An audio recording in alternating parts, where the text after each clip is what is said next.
Hello guys, for today's video ay brake arm adjustment ang gagawin natin. Hawak natin dito ngayon yung stock na brake cam at brake arm ng Honda Click.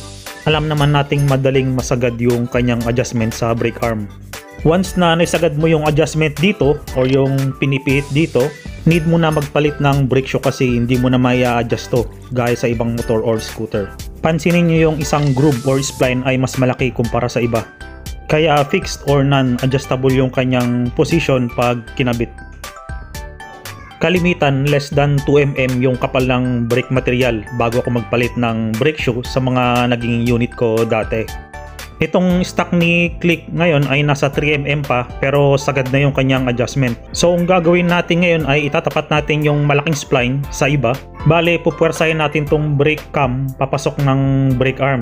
So ang purpose natin dito ay yung pinakamalaking ngipin sa may groove ay mahati sa dalawa para maging uniform lahat. Saka natin pupukpukin ng martilyo sa ibabaw.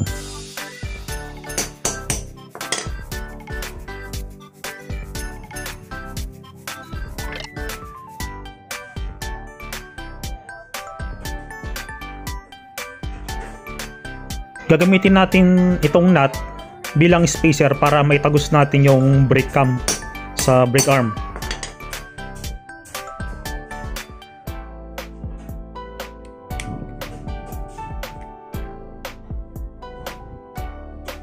So ayan guys, yung malaking spline kanina ay nahati na sa dalawa.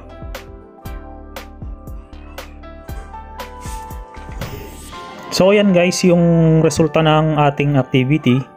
So yung brake shoe natin na makapal pa ay mapapakinabangan pa ng matagal-tagal kasi nga pwede na nating i-adjust yung brake arm para magamit pa yung mismong brake shoe. Dahil dyan ay nakatipid tayo ng piyesang bibilhin para sa ating mga Honda Click.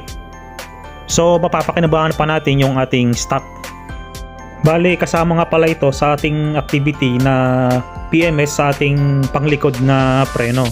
3 o 4 na beses sa isang taon ako mag-PMS ng preno sa likod dahil sa hindi na rin kagandahan yung mga kalsada namin dito, maalikabok pag summer at maputik naman kung tag-ulan.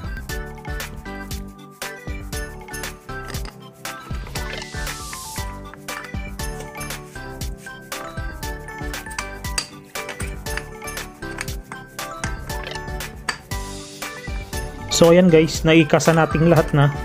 Ready for salpak ng mags, then adjustment ng brake arm pagkatapos.